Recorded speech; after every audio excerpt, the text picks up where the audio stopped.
Hello everyone, आपल्या physics अड्डा या चॅनेलमध्ये तुमचे स्वागत आहे. आज आपण class 12th physics chapter number 1 rotational dynamics शिकणार आहोत. महाराष्ट्र स्टेट बोर्डमधील सर्वात महत्त्वाचा पॉईंट रोटेशनल कायनेटिक एनर्जी. हा क्वेश्चन खूप वेळा विचारला गेलेला आहे. क्वेश्चन कसा विचारतात बघा. Derive the expression for rotational kinetic energy of rigid body किंवा obtain an expression of rotational kinetic energy.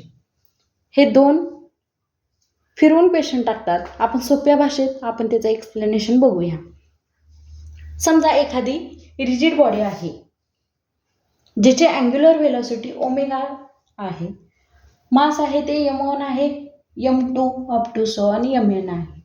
त्याची रेडियस काय राहणार आहे, r1 r2 up to so on rn. Consider a rigid body of n particle of rotating with angular velocity omega. बघा, m1 m2 up to so on mn are masses. m1 m2 mn हे काय आहे, त्या पार्टिकलचे masses आहेत.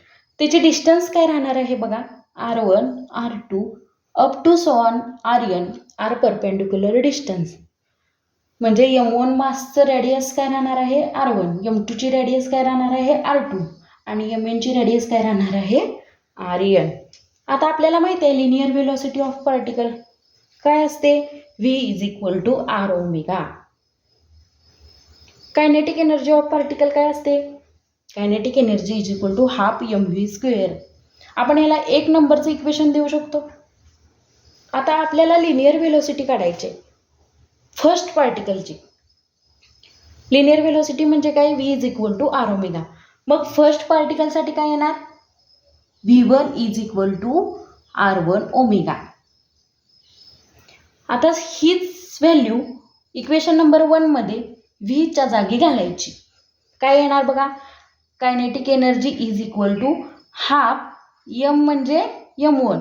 का आलं इथं m1, कारण की आपण फर्स्ट पार्टिकल घेतोय मासचं, m1 इन ब्रॅकेट v ची किंमत टाकायची तर r1 omega square.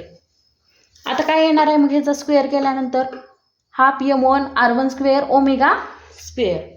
Same as it is second पार्टिकलसाठी कायनेटिक एनर्जी काय राहणार आहे, half m2 r2 square omega square. असंच केल्यानंतर m3 ची काय राहणार आहे, 1/2 m3 r3 square omega square. तसंच nth पार्टिकलपर्यंत बघितलं तर काय राहणार आहे, kinetic energy is equal to half mn rn square omega square. आता हे nth पार्टिकलसाठी आहे अप टू सो ऑन.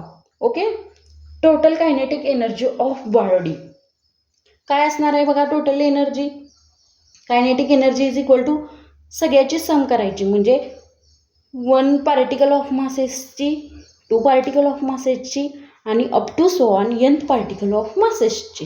काय येणार आहे, kinetic energy is equal to half m1 r1 square omega square plus half m2 r2 square omega square plus up to so on half mn rn square omega square. आता ह्याच्यामध्ये बघा आपण common घेऊ शकतोय half omega square. Okay, common घेतलं मग हे m1 r1 square plus m2 r2 square plus up to so on mn rn square. आता आपल्याला काय माहिती आहे, मोमेंट ऑफ इनर्शिया I काय असतो, m1 r square plus m2 r2 square plus up to so on mn rn square. That is ह्याची किंमत काय आली, I आली आणि half omega square as it is राहिलं. म्हणजे काय आलं, rotational kinetic energy of rigid बॉडीची kinetic energy is equal to half I omega square.